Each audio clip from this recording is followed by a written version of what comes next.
Hello and welcome. Welcome to the Reanimation Circle. My name is Owens Mellon, and I will be teaching you the Vinci Method.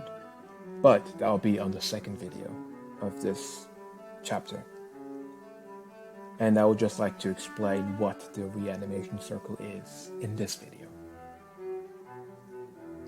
The Reanimation Circle is a group of people, specifically artists, in the anime community. That's the community that I'm targeting. It's a group of artists where we share what we learn and document our journeys, where we can learn from another, and really promoting an artist researching their endeavors and embodying, like trying to embody the philosophy of Leonardo da Vinci of cross-disciplinary learning. Cross-disciplinary learning is combining other aspects of other domains and mediums into your main thing. So let's say your main thing is to draw. So you're an artist, you draw. But how can you create better art? How can you make art that stands out from other artists? Well, if you try to copy an artist's style, or I should say, like let's say you want to copy the style of Dragon Ball, it's fine, but you always be an imitation of the original person who had that style. And so you would want to get other inspirations from other mediums and domains, or you could combine them all together. And that's how most creations are done. We take inspiration from life, experiences, stories, movies, books, science, politics. All aspects of life is what inspires the creation of art. And so I would love to promote the idea of an artist combining with intention to make their best creation, to make their best art, to make their best stories. And I want artists to not shy away from researching things. Research things that interest you. This is the whole point of this school, is for an artist to create better and for an artist to combine other domains or just improve better in their art form. And in the future, I would love to have mentors in specific art domains such as illustration, anime illustration artists. I would love to them to teach here students in this community. I would love for writers to come on board also to teach writing. You know, I would love to take other people and invite them in this community. Or I also have a plan to, when this community grows, I would start a paid community. Sorry, my pen fell down. I would start a paid community where people will get monthly trainings or seminars or workshops from their favorite artists or mentors and stuff like that. But that's the far future. But for now, this community is we share our learnings and we document our journeys. Not only that, this is a great community for resource. There's many resources here that artists can use. It will be constantly updated every time I find something new, and please feel free to share new resources so I can add them in the list. There's a Notion list that I would link below of the resources. I want accessible information for all artists to improve so they can create better art, potentially land a job working in a studio of their dreams, or just start their own story on manga or anime. I would love for more artists to take this approach, because this approach will make you the most phenomenal artists of your own kind. I repeat, this will make you a phenomenal artist of your own kind. You will be your own person. It will set you apart from the many artists and noise from the digital era of today. And so I hope you find value in this community where we share, learn from ourselves and others, and so on and so forth. So this community will also be for me mainly also so I could document my own journey, because I want to become an animation film director. So I'd love to share my journey here, share my lessons, document everything until I reach my goal. I'll still document stuff, but I would like to take you guys along with me on my journey. So have the mindset of an artist. This is a journey, not a destination. We constantly have to learn and improve ourselves in life. We have to embody the student mindset. The student mindset is you're always learning everything new in your daily lives. So I think really, if we have this mindset, we will create better art. So welcome to the Reanimation School. My vision for this school may change as time goes on, but this is the core foundation. Thank you, and I hope you find the Vinci Method course valuable.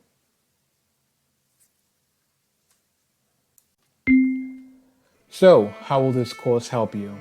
Well, this video is exactly about that, and I will also explain what is the Vinci Method. This course will help you become a better artist and create better art. I've already foreshadowed it in the previous video. So this video, I'll mostly explain what the method I call is the Vinci Method. As you can see, this method was inspired by Leonardo da Vinci, one of the greatest artists of all time, a polymath that we remember today. The Vinci Method is a method that I created inspired from Leonardo da Vinci and inspired from today's learning experience. We are in an era where information is so accessible. We are in an era where we have no excuses not to learn anything. We can learn good information, but we have to learn with intention and a goal. We have to set ourselves a goal of learning. So, the Vinci Method is a method of cross-disciplinary learning. Cross-disciplinary learning is the aspect of combining things from other domains of art and influences to fuel your creation. This method will make you create better or improve in your art or your domain of interest. If this course doesn't help you, it will at least improve your art. So I hope you find value in this course. Carry a notebook 24/7. I believe if you write down your notes on a piece of paper, you are more likely to remember it. And it just feels so authentic. It feels very rejuvenating. If you're carrying around a notebook, especially a small pocket-sized notebook, it is accessible anywhere you go. You could be traveling, you could be at a wedding, you could be at school, work, anywhere. A notebook will be your best friend. If you really want to follow the Da Vinci Method and really want to become an ideal artist, a Renaissance artist, a notebook being by your side 24/7 is ideal. So, I will have a link down below of a notebook that I would recommend getting. You can get any notebook, it's fine. As long as it's pocket size. It could fit in many of your pockets. Yes. But the mindset of carrying around a notebook, which is more important than actually having a notebook. So listen carefully. The mindset you should have of this notebook, of why you should have it anyway, is for writing your ideas. You could be having ideas randomly anytime of the day. This will help you write down ideas or help you write down things you've noticed. Because when you go back home and you flip through your notebook, you're not distracted by anything. That's why I'm saying this. This is a better method of note taking than always relying on your phone for note taking, because we're in an era where it's easy to be distracted. We can go on our notes app, notification after notification. It's too much of a mess. But if you go through your notes, you're not distracted by anything. You're just looking at your notes and thinking what you wrote. And there's multiple studies again of how you remember more of what you write than typing otherwise. So have this mindset of always carrying around a notebook, and this mindset of being a student of life, of constantly learning new things. You can use this notebook for note taking things in class that's aligning to your goal. Notes, you can have many different types of notebooks you can carry a day, but I just recommend just having one notebook like beside you, and it can be for anything, in whether you're an artist, writer, music creator, anything. Just carry a notebook, and then you can go home. Then you can put your notes. You can really articulate your notes better by typing it. So put it on a computer or your phone, whatever. But it starts with physical. Then you can transfer it digitally, if you may so please. It's up to you if you just want to keep the notebooks on your notes, or you want to later then transfer. It's still up to you. But note taking should be done on paper first.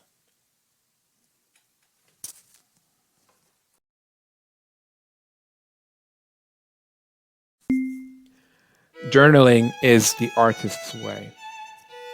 I'm going to be talking about how to journal like an artist.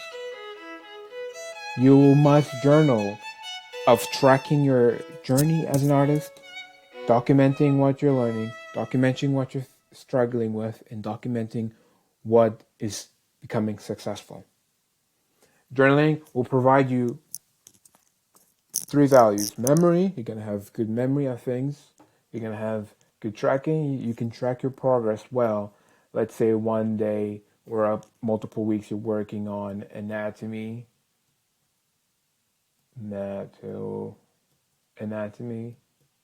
and you struggle anatomy in week two, and like in week three you can go back and be like, okay, I wrote down this, so this is my failure point of view, so maybe that's what I need to improve on, and then that's what you need to work on.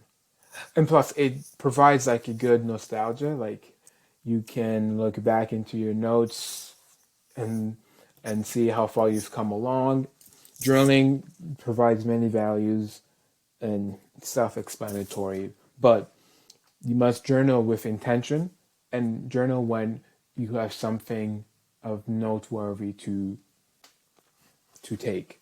So it your journal could be just for your artistic journeys of like what you found. Oh, I found a movie that I really like, and I'm thinking of making a story. How can I incorporate it? When you're writing, it helps articulate your thoughts, and it's going to help you make better stories and make better arts. It's going to make you better connections. So when you try to journal, you are trying to piece things together, or just saving things for later, or just writing things that you enjoy. But you don't have to journal every day. You just have to journal when the urge to strikes. But try to journal most of the times at the first time. So after what you're learning today, I recommend journaling about this. Oh, I've learned this. This is what I've taken, because people learn differently. So what you journal about something may be different than what someone else journals about. People see things in different perspectives, and there's many interpretations one can have. But so I recommend journaling a lot, and it will help you tremendously as an artist. The way it helps me is I can look back on my notes. I write plot diagrams of stories I would like. I journal about them. Let's say I met someone that reminds me of my character, or like I met someone that inspires me to make a character. So journaling really helps you in your brainstorming. It's really just brainstorming. That's really what it is. It's a brainstorming tool that's documented for you to make your piece, any piece may so be. So, as an artist, you can journal about things you've noticed in your day, experience, sketch them out, and yeah.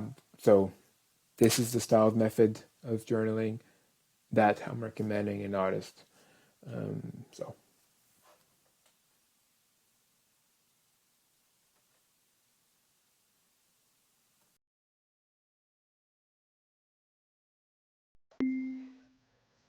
set your values of creation. This one goes a bit deep. So now that you have your journal or notebook, these are the questions that you want to write down. I want you to write down these questions. So, first question you must ask before I want to begin these questions and explain them. This is going to help you understand what type of artist you'd want to become. It's going to make you understand why you want to create. It's going to really make you self aware of the things you want to create because you cannot just, if you are lost or confused or just want to improve more of an artist, I believe reevaluating while you're creating things will make you make better art, or at least help you make better art. So I will call this setting your values of creations. What do you value? So first question is what you wish to create. So what do you wish to create? What are the things that you were inspired by? You know, what do you want to see from the world? How do you see the world? And how do you want to share that with people? You need to know what to create and you need to have a strong desire.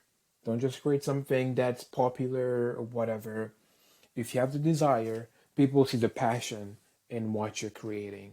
So you need to really understand what you wish to create. And so write it down. What do you wish to create? And you need to ask yourself next, who am I? Who are you? Who are you as a human being? Who are you as a person? What is your upbringing?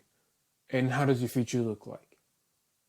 Understanding this will unlock your creative enthusiasm and creative vision and path along your way. Asking who you are as a person, as a human being. What's your own story? How did you grow up? How How was your childhood? How is your adulthood going? How is your life going? Who are you as a person? Next question is, what do you believe in? What do you believe? Do you believe, this is a general question, by the way. Do you believe in religion? Do you believe in religion? Will your stories or art be religious? Do you believe different kinds of philosophies? Do you even believe in different kind of philosophies? So this thought process is trying to make you understand, like in the world, religion, philosophy, history, life, myths that you believe in, or many multiple things. You need to understand what you believe in. So why do you want to create? That's the final question. Why do you want to create? Many of these questions are a lot to unpack for a person, but if you understand why you want to create, that's the most vital part. You need to understand why you want to create. Do you want to create a story that you wish to share to people of how you see the world or how you hope to see the world in the future? Do you want to create stories that inspire you from other stories? Do you want to create stories for your old self, or do you just want to create just for the sake of it, which is totally fine? So understanding these values will help you make better art and make your art and creation have its own style.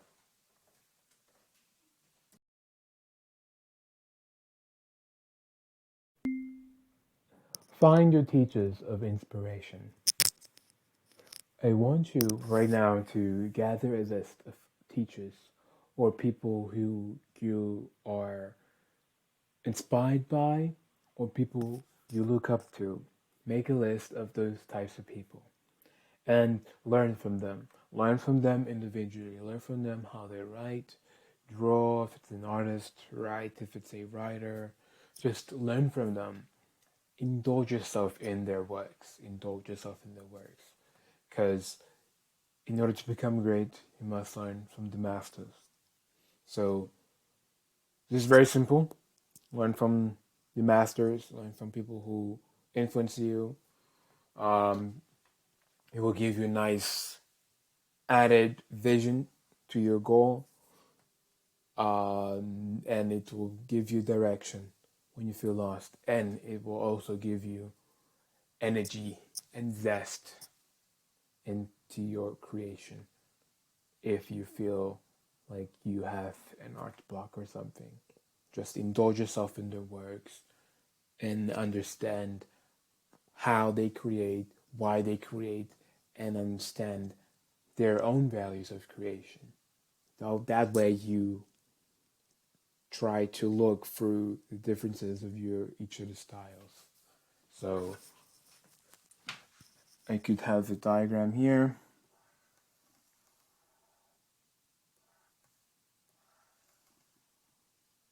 Oh, it's poorly done.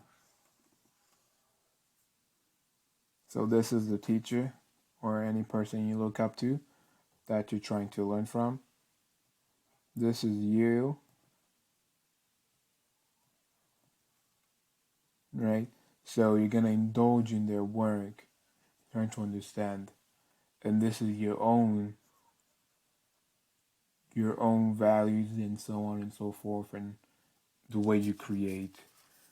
And so the middle here is what you're going to get from both worlds. Remember, nothing is original in this world. We've all taken inspiration from something, someone, or somewhere. Keep that in mind. What I'd like to add on to this thing is steal like an artist. That word is misused in the wrong context. Steal like an artist is kind of like what the Vinci Method is, in a similar way that you combine aspects of an artist to make it your own. It's like you're remixing it, you know? Like by birth, we already, as our own individual, come with our own sets of values and beliefs and way of doing things. So if you're trying to do something of what someone else is doing, do it in a way of your own while also combining other aspects of your own life in it.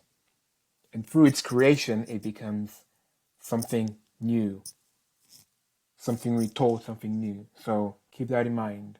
Don't be ashamed to learn from artists or steal like an artist, if you will, if you want to use that catchphrase or analogy. It's not it's not morally wrong. People, artists, many take ideas from many places to create their own. But it's the way you create it that you should make a difference. Make a difference in your creation. So don't just try to be an imitation of your artist. Again, I want to really make it clear. If you copy, I'll have the example of, let's say you're an artist. You're trying to have the same style of Akira Toriyama.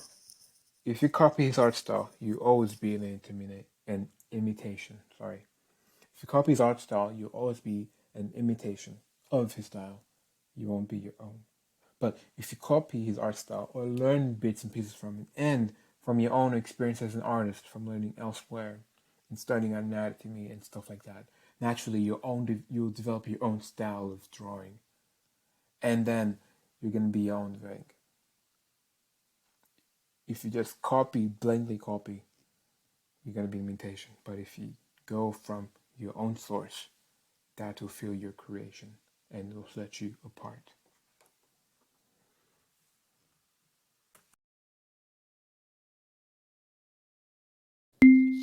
Set your goals for your medium. I want you to set two different types of goals: a goal for learning and a goal for accomplishments. Sorry for my misspelling right now, but my computer is very glitchy. But yeah, you get the idea. So set goals for your learning. These are the goals that you want to write down in your journal for learning, things you want to learn and be checked off. So let's say you want to spend, let's say you're an artist and that's your medium. You an artist, you draw. So you want to have goals for learning anatomy, perspective, foreshortening, coloring, composition, and so on and so forth. And so your accomplishments of goals could be writing a 30-page comic or manga or making an anime. So this is the type of method of goals I want you to create. That way you are not just stuck in the phase of study limbo where you just study and learn. You actually have to have a good amount of time to learn and use what you learn to make something out of it. You don't just want to learn and not put your skills to use. You want to learn and then do something with that learning. So these are the goals. This is the format, I should say. This is the format of goals you should set. A goal for learning and goal for accomplishments. Learn, list the things that you want to learn. Do your own research in your own domain, writing, drawing, anything. Write the list of learning things and write the accomplishments you want to have related to your medium.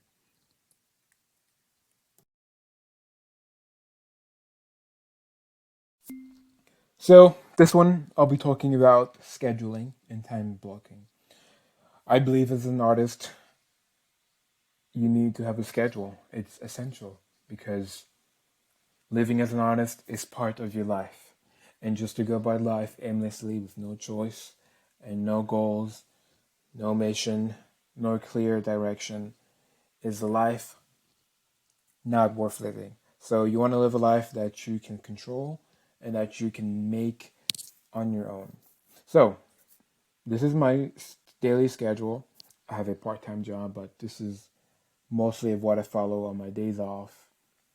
It's slightly different. I have a schedule on my phone for days that I do work. So even if you do have days that you do work, have a schedule for that. You gotta have a schedule because you gotta be an artist and you gotta know when to draw and when not to draw, or when to write or when not to write. You gotta know those things. A schedule really helps. So, and also before I talk about my own schedule, you can copy the template. I really don't mind. Switch it around to your needs. Anyways, 7 a.m. I wake up. You gotta exercise. Exercise is very important and hydrate. And then I follow by doing meditation and light exercise. After that, you, or I should say I work for around 4 hours.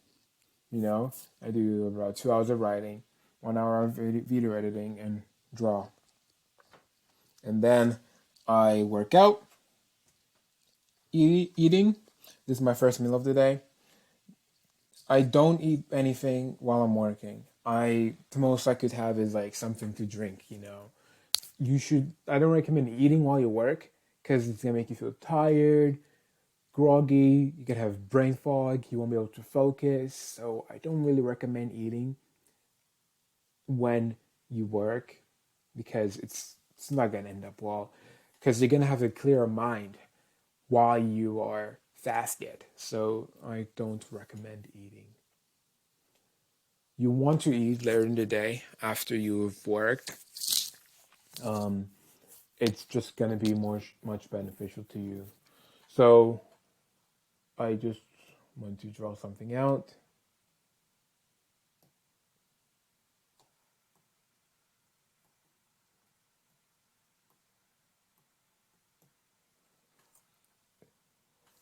My computer is very slow. So in this phase is just working. This time block is work.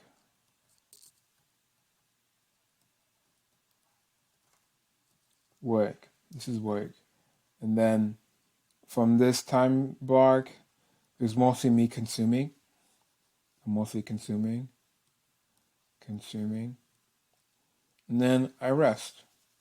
I may work and consume, but I suggest the last thing you should do in the end of the day is consume. You don't want to be working. You do the work first thing in the morning or first thing whenever you wake up. I wake up at 7 a.m. It's right for me. Just wake up by your natural body, wake up whenever you feel good to wake up. You don't have to wake up at exactly 7 a.m. like me, but you wake up anytime. So as soon as you wake up, you should do your work. That's what you should do. Don't eat. Grab a cup of coffee, drink water, and start doing your work. And then after that, I really recommend exercising. Exercising really maintains the mind, moves your body, may give you good ideas as well. You gotta exercise, you gotta live a healthy body. Even Leonardo DiCaprio, sorry, I mean Leonardo da Vinci used to exercise in his time also. And then I usually spend time with people. I eat, take a walk, I read, I have dinner at 7 p.m., and then I read before I go to bed, and then I sleep at 10 p.m. So that's my daily schedule. I highly recommend this format. You want to get your work done first thing in the morning or first thing whenever you wake up. And then you want to exercise, and then you want to consume, socialize with people, talk with people, read, go for a walk, experience life. That's what you should be doing.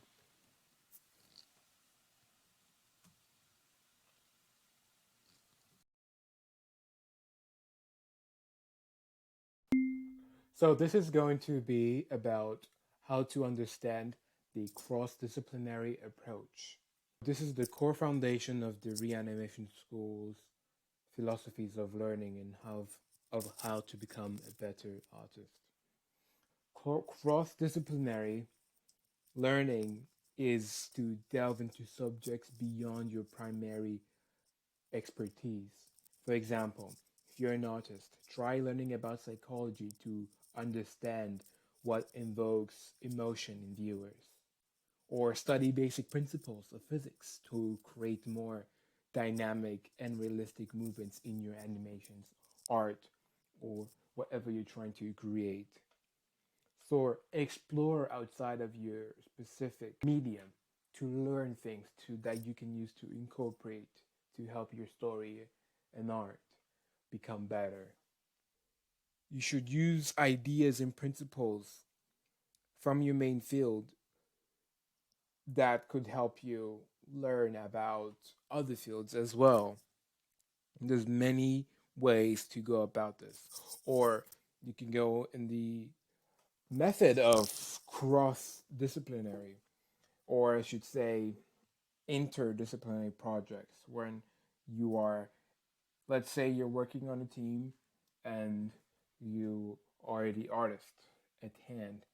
Well, you're going to be learning from different types of people from the department. Let's say you're not really good in backgrounds. Learn from people who are doing the background art. Learn from people who are doing background art. That would add more experience to you in such domain which you're not familiar with. Another point that I would like to elaborate is, after you learn something new, take the time to reflect on how it could apply to your current projects or creative processes. This might involve journaling about your discoveries or discussing them with peers to brainstorm ways to integrate these new insights into your work. So make sure after you learn something new that's outside of your domain or medium, you journal about it. Journal about it. That's I keep bringing what I've said before. So make sure you journal about it. Talk with other people who know the said subjects more than you do. And this is the holistic learning approach for cross disciplinary learning. So you do art, you learn from movies. How does a movie do composition. Movies have their own language of composition. If you do manga, watch movies. If you do illustration, look at other paintings from the Renaissance, which is also how this course was inspired from. The Renaissance period. Many artists from that era didn't just have one specific thing they did.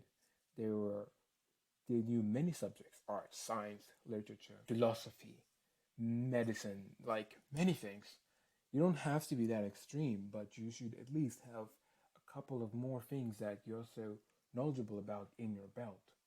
Because if you're just a typical artist, doesn't understand shots, let's say you want to create an action manga, and you want to create good perspective and stuff like that, like watch movies, read books, experience life, or specifically if you're trying to incorporate things like science element to your things, you should really learn enough necessary in order to incorporate inside of your work. This is a very key part of this whole course, is to learn how to cross discipline. And so you have to step out of your comfort zone, delve into subjects beyond your primary expertise. If you're an artist, you want to understand about psychology of people and how to better invoke emotions in your viewers, read psychology books.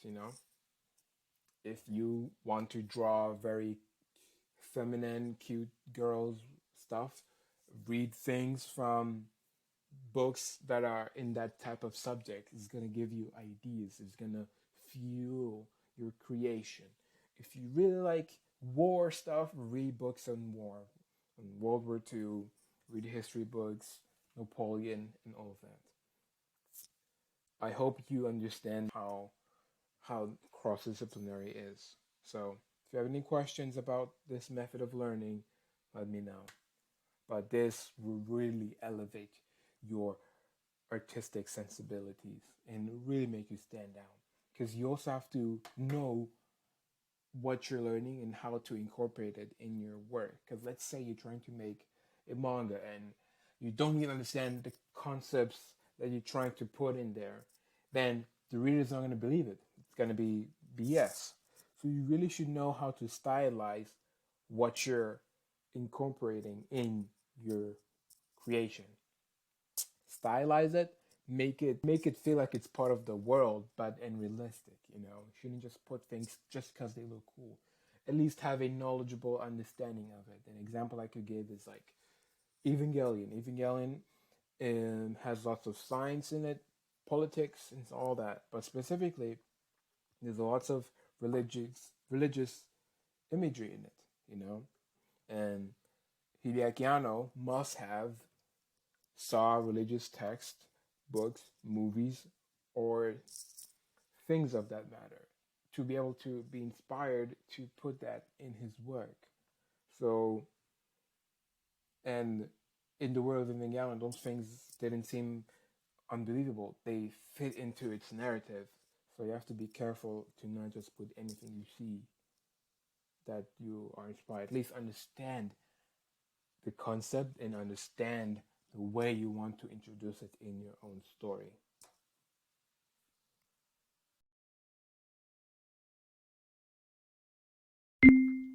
The student mindset. You must make a habit of learning things on a regular basis. You should always view things, oh, how could I learn from this? How could I avoid this? You should always be a very curious person. Like, you're watching a video and be like, oh, I wonder how they made this. Oh, they made this by doing this and this and this and this.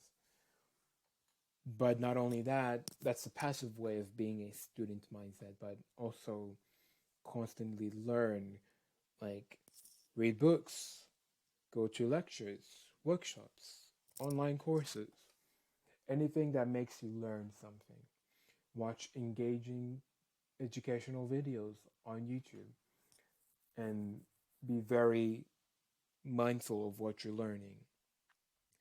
And I want you to be able to reflect and connect. After you learn something new, take the time to reflect on it and journal about it again.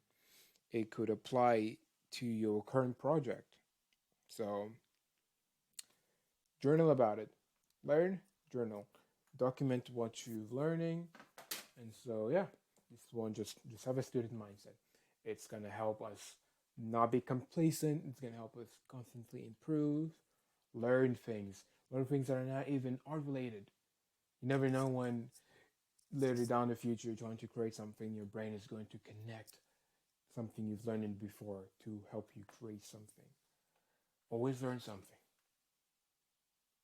Anything. Try things, learn things.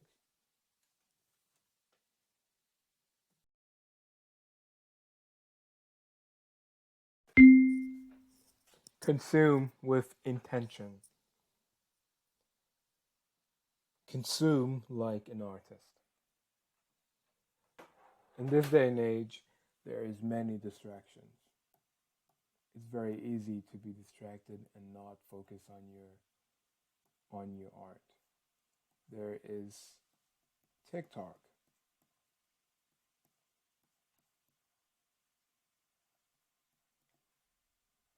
There is Instagram Reels.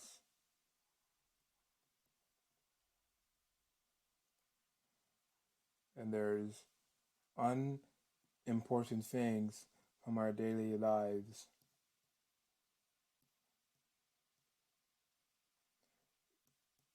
that we try to consume. But let's cancel out this. Let's have a new mindset to consume like an artist.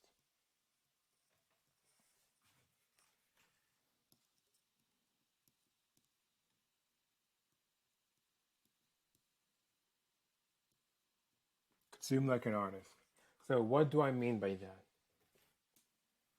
What I mean is, we want to see things with a different lens.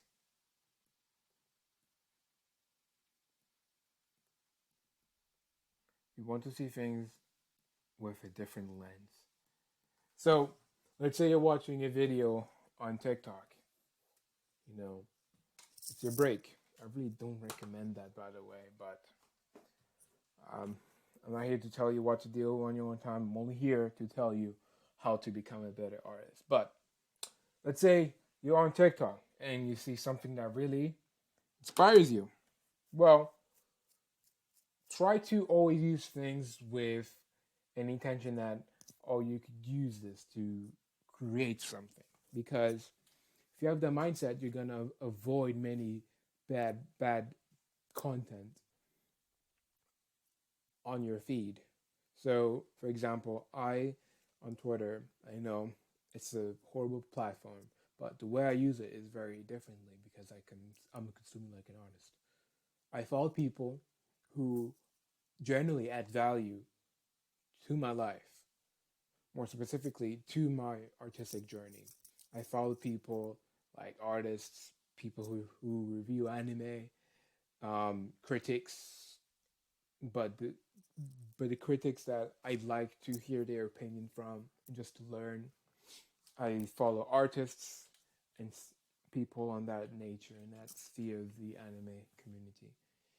And I've went through one day the list of people that I follow to make sure I'm only finding people that add value to my life, that add value to my artistic journey. And so I would recommend you to do the same. Please unfollow people that do not add value to your life. It's going to slow you down, and it's a negative thing to do. Uh, I really recommend you unfollow people also on YouTube. If you have many people of the subscribers that you don't really watch, but go on YouTube, unsubscribe to people that don't add value to your life. Please, you should only consume things that add value to your life. You know, consume like an artist. What can you use something to to make your art better?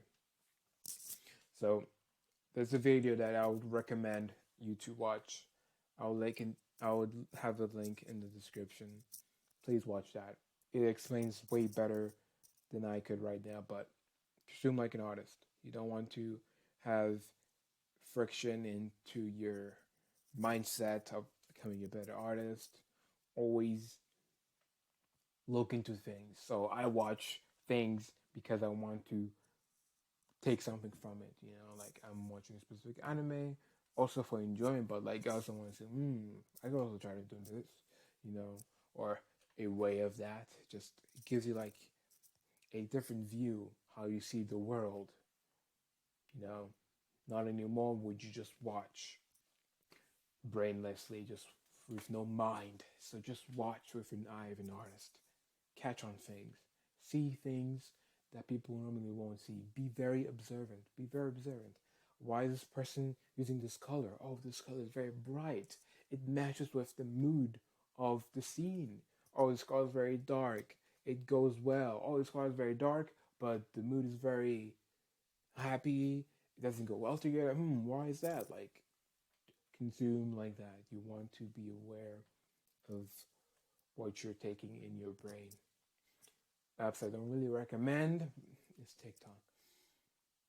I just chose it because many people have that app, but if you're not going to delete it, at least consume like an artist. Unfollow people you don't follow. Optimize your feed, but I really don't recommend that app unless you are creating content. Then it's okay. But if you're not really creating, just consuming, and there's many nonsense there. It's really up to you, but I really don't recommend TikTok. I really don't recommend. I recommend more Instagram Reels because there's less nonsense there, but they're both bad in their own way. But just be careful of how you use them and not to be trapped again by doom scrolling. So unfollow people that don't want to add value to your life. See things like an artist. Be very observant on why things are the way they are. Think about them, and yeah.